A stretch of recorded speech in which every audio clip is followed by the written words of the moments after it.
Hi everyone and welcome to the MassNightly show. I'm your host Chris Haddad. And we have Jamie and Adriano from SnagaSchool. Guys, how you doing tonight? Hey man, how are you? Adriano, how you doing tonight? I'm doing awesome. Yeah? Welcome to the show.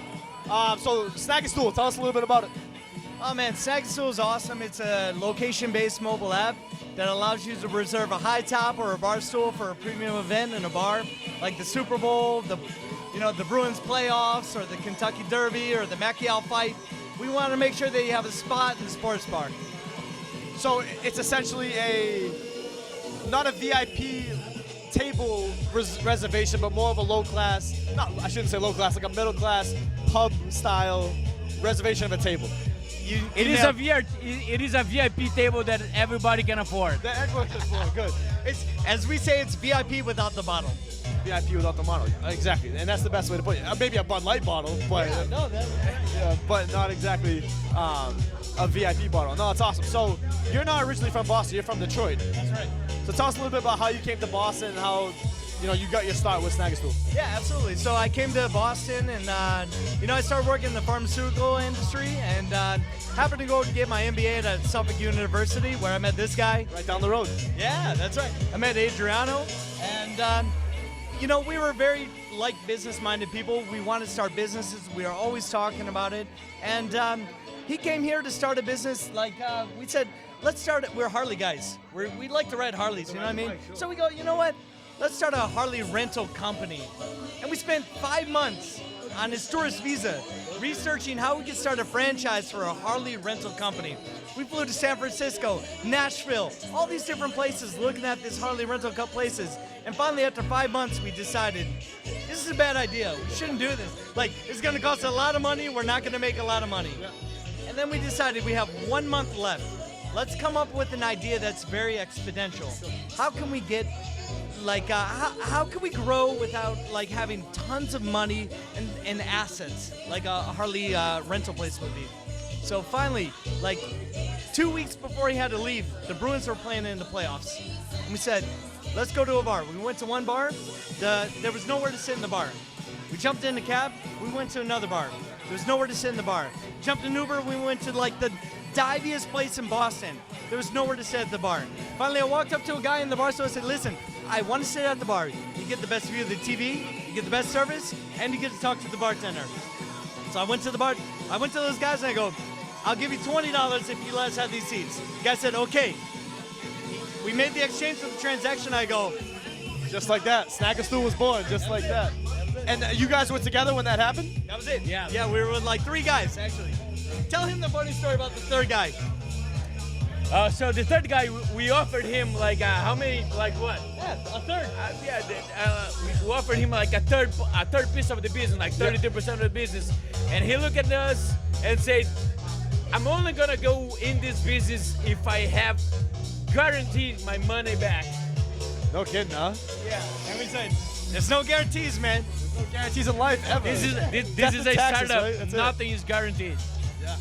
So he's no longer with the company anymore. No, he's an advisor. He's a bar guy, but he's still our friend. But we moved on without him. Yeah. And that's crazy that he was originally part of the big 3, and then it got now down to the big 2, but he's still around. But he was there when we offered the guy the money and we got the bar stools. But we decided that we didn't care if we were gonna lose money. We didn't care that people would tell us that it's a bad idea. It meant so much to us that we wanted to build something from the ground up. We wanted to build something that we were proud of.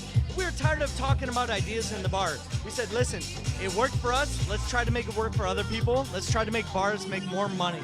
So, and also, we are in a good part of our life cycle. We don't have kids. We don't have a mortgage. I know. Trust me. I know. We are in a good spot to be in a startup right now. No, exactly. I'm glad you said that. I just turned 25 on Wednesday, so that's my mindset too. Is I don't have any kids. I don't have any, I guess, big financial commitments that I need to make. So you can take the gamble now while you guys are young. The world is your oyster, man. That's true. So what made you guys want to make it a mobile app? I know for us it was an on-the-go tool we wanted to have. So if people are within the city, they need to look real quick to see the mobile app. I don't know if you guys it was a website first or it always was a mobile app or. No, no, it's a great question. So like a website would have been easier to build, a hell of a lot cheaper to build, you know what I mean? But I grew up, like my first 5 years I had with my roommate Fayez Muhammad, and he started a lot of mobile apps, and like he kept on moving, it failed, he kept on moving, another one failed, but every time he moved along, he got a little further along, and like that was a lot of inspiration to me. And I saw the value in having mobile apps because we're bar stools and high top tables on demand. So you're not sitting at your desk going, oh, I'm gonna figure out what high top I'm gonna get, 5 hours from now or next week. It's a location-based app that tells you, listen, where am I at? How close are the bar stools? How close are the tables? And how quickly can I book them? So because we wanted that on-demand function, it really pushed us towards being a location-based mobile app. Yeah. So the mobile app is just a way for people to use our service. It's not that our service is a mobile app. It's the other way around. Exactly. So it's an on-the-go tool, like MassNightly is. It's something that you're not relying on a mobile app, but you have the website or the mobile app as a way to. So we like to brand ourselves as being a hospitality service rather than a technology service. So from the moment that you walk in a bar or a pub or whatever it may be, the hostess, the bartender, all of the managers know who you are. When you walk to the bar, they say, hey, thanks for coming in. You're Norm from Cheers, It's like, yeah, Norm. It's like even on your first visit, because like we feel that the value of SnagaSchool is not how many transactions that we have, it's the loyalty that you get. So turning a first-time customer into a lifelong regular. And that's what we're really trying to portray in SnagaSchool. That's awesome. So we're going to take a quick commercial break right now. When we come back, these guys were on Shark Tank last week, ABC Shark Tank, and we're going to dive right into that. So we'll be right back. This is it, right here. This is it. This is going worldwide. Dirty water. The best. The best. The Baseball Tavern in the shadows of Fenway Park is Boston's best sports bar. Baseball Tavern's been here for 50 years. My dad started with my Uncle Lenny. I'm continuing the tradition. With 4 floors of entertainment, the Baseball Tavern has it all. Here at the Baseball Tavern, it's just everybody getting together, having a good time. People from around the country say, oh, we went to the Baseball Tavern. It's tremendous. The roof deck overlooking Fenway will make you think you're on the bleachers. Hi, guys. Welcome back. We're here with Jamie and Adriana from the SnagaSchool. Guys, you were on Shark Tank last week. ABC Shark Tank. Mark Cuban, Kevin OLeary, Boston's own Kevin OLeary. Should say Boston's own. He lives in Boston. But let's just walk through that experience, because that's once in a lifetime. That's a bucket list experience. Adriana, you weren't on the show, but Jamie, you were on the show. I want it from soup to nuts. I want to know the whole process, like how you got there, what it was like on the show, and everything. First off, Kevin O'Leary's Canadian. He's not from Boston, so put that aside. But it's been an amazing experience. We were on only a week ago, 7 days ago, and it's been an incredible experience ever since then. But what most people don't realize is that this process started almost a year and a half ago. Yeah, it wasn't like it filmed last week and it aired, it filmed 2 weeks ago and it aired last week. They first contacted us in December 2013. 2013. Wow. So it's been like 1 year and a half at least. Yeah, at least. Actually, we were across the alley here at the estate, and we were at the TechCrunch pitch-off. We were one of the 10 companies that got to pitch there. And it turns out that we didn't even have a mobile app. We were just pitching the idea. And it turns out that the Shark producers were in the audience. So in January, they reached out to us. Hey, would you like to pitch on Shark Tank? We told them, guys, we don't have a business, we don't have a mobile app, we don't have any bars. They go, don't worry, it'll be okay. You guys have a great idea. Yeah, it'll be okay. Yeah, it'll be okay. So basically, we told them no at the start. But then Shark Tank kept on coming back to us, and then we released our mobile app in April. And then at the time that we released it, we had 1 bar, and we're just testing a different philosophy, like our hypothesis. How will it work? And all of a sudden, we went on Shark Tank in, I think it was August. And by that time, we had grown to 3 bars. We had learned a lot. We were charging people for premium events. We were doing the Patriots games. And all of a sudden, then they said, okay, wait. Yeah. So let me interrupt you for a second. Yeah. Do you know that he said no for the first time to Shark Tank? I know. Shark Tank contacted us and said, no, we're all set. we are not ready for I it. didn't have an app. I said, are you crazy, man? It's a nerve-wracking experience. I can see if someone approached me, Shark Tank, and was like, "You want to be on the show?" My initial thought is, I don't know if we're ready yet. I mean, there's a million questions that go through my head, so I'm sure I could. I know your first reaction of being no, but you were on there, and all right. So what people don't know is your segment was only 10, 15 minutes. Yeah. You pitched for an hour. Yeah, so we were out there about 45 minutes to an hour, and we were going back and forth, and what most people don't understand is that there's 5 sharks yelling at you at one particular moment. You have no idea who's saying what, and you just have to wait and listen to one, and then you answer one question, and they all start yelling at you anyways. And it's like, how do you answer all of this? And we went through the business numbers, we went through the hospitality, but you got to remember, Shark Tank is entertainment. It's not the real VC world. They are VC, and it is it's a VC on steroids, and just being on there has helped us incredibly, and I'm so thankful for the experience. But you gotta also remember the way they edit it, it doesn't happen in order, so the last thing I said, they actually edited it to make me look even better. The last thing I said, it was kind of like a zinger to the Sharks. But I said that 10 minutes into the pitch. So they kind of move it around. But the whole experience has been amazing. Boston Red Sox marketing has reached out to us. We've had 5 bars in San Francisco reach out to us. We've had people that want to be salespeople out there. We're just overwhelmed with the response that people have had for the show. And that show's going to keep airing in the future, so you guys are going to keep getting more publicity too. But everybody should know that Shark Tank needs to please its audience. Yeah, of course. Yeah. So make Jamie uncomfortable in on audition was one of their methods of getting more attention from the public. That's all it is. And I heard the lights are extremely bright. Is that true? I was reading somewhere that if you look out, you can't see anything because the lights are so bright. It's no different than what we're looking at now. Okay. So it's just someone that's not used to it. I will say this, it's at Sony Pictures Studios, right across the street from Wheel of Fortune where it's filmed. So we were out there waiting. They flew us out there. They said, you know what? In 5 days you got to jump on a plane. I got a regular job. I'm trying to figure things out. I'm like, holy crap! I got to jump on a plane in 5 days and pretend that I'm going to be gone for a week. So someone died in my family that week. I go out there, I go to Sony Picture Studios, there's Wheel of Fortune people taking pictures of us because they have no idea who we are, right? We go inside and they're like, just because you made it this far doesn't mean you're going to be on air. 100,000 people filmed. 100,000 people applied to be on Shark Tank. 200 filmed. 120 get put on air.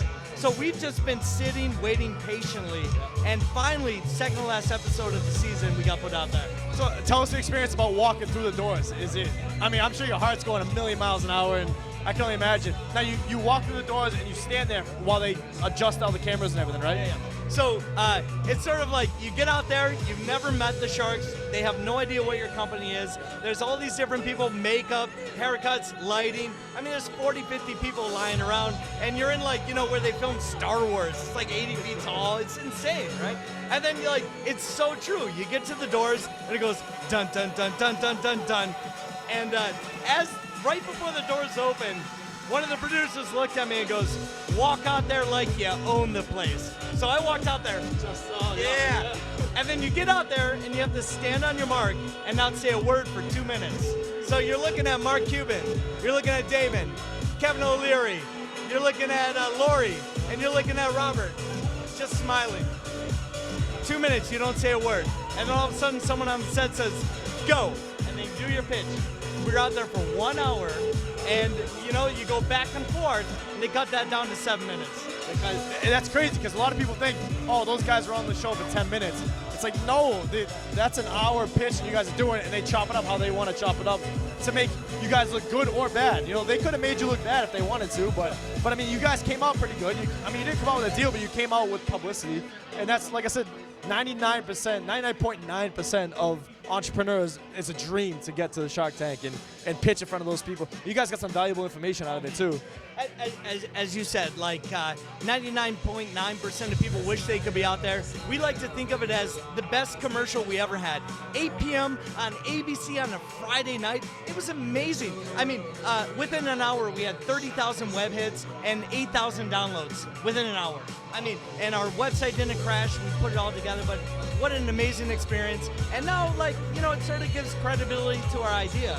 You know, for example, Kevin OLeary said, you know what, you got to be in Grill 23. You got to be Grill 23, Grill 23. I had been emailing Grill 23 for 2 years. Saturday morning, I emailed Grill 23, and Grill 23 says, within 5 minutes, okay, I'll meet you on Wednesday, right? And I show up on Wednesday, and he has a stack of papers. I said, what's that? He goes, those are all the emails that you sent me over the last 2 years. Yeah, Grill 33 was like, we never got like so many hits on our website like that. Yeah, that I'm sure it was absurd, because I know when I'm watching the show and my feet are kicked up and I got my laptop, oh, SnagaSchool, I'm just going to go to SnagaSchool.com and see what's going on. But no, what an incredible experience, and you know, I'm glad that someone from from Boston, or that's the company in Boston, were able to just pitch it to the Sharks. Like I said, 99.9% of entrepreneurs, especially myself. I mean, I'm jealous of you guys. You guys are going to Shark Tank and pitch in front of all those guys. So absolutely incredible, though, and I commend you guys for going on there and really sticking it out. You didn't have a product. You guys weren't ready where you want to be. I mean, right now, you guys probably, I'll do it right now, but I mean, Shark Tank essentially just threw something at you. It was like, do it. You guys were like, okay. And that's what an entrepreneur is. Someone who can just throw something together real quick and make it happen. You know what they say is a startup is a series of hypotheses that you have to test. You have to test, figure out what works, iterate, get feedback, go back to your test. And that's what we've been doing. I mean, we filmed almost a year ago. And so we knew that it was coming up, and we've expanded beyond that. We're in 10 different places. We've moved to tables. We're focusing on events like the Super Bowl or the Kentucky Derby Party or the Macchial fight. So, we've learned a lot, and we're really happy to have supporters like you. We hope to partner with MassNightly, because as we talked about earlier, it's not a competition in Boston of all these different, restaurant and hospitality companies, because it's the 1 + 1 = 3 effect. We can all work together and all accomplish our goals. It's one big family here in Boston. Yeah. So we're going to take a quick commercial break, and we'll be back right after these messages. Hey, I'm Grace Potter, and I love that Dirty Water TV. Higgs Tickets has your summer tour covered, from legendary concerts to Red Sox baseball at Fenway Park. Hi, I'm Higgs. Call me and let us make your trip to Fenway a memorable one.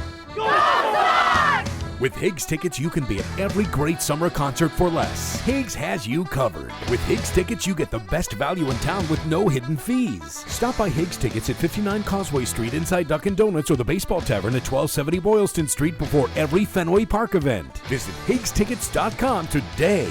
Hey guys, welcome back. We're here with Jamie and Adriana from SnagaSchool. So we're just wrapping up, guys. So you can find your app in the iOS and Google Play Store. No, so it's only in iOS right now. Test your idea, make sure it works, then you can expand out of that platform. Exactly. So you get free. It's free. Like MassNightly, it's free. It is free. It is free. Not charging you to go SnagaSchool. Highly encourage you guys to check it out, though, because if a bar is dead, they do offer free appetizers, free drinks you can't do in Boston, but get free food. Go down to the participating bars that you guys have on your mobile app and website. I'm Chris Hatter from MassNightly. Download our apps free in the iOS, and MassNightly is also in the Google Play Store. I'm getting ready to go to see Tableist, Julian Jung. We're going to go have a little VIP party over there. SnagaSchool's not here, but Tableist is. So love all the guys there. They're good to us. And that's it. We're on here. We'll see you guys next week. Cheers. Cheers.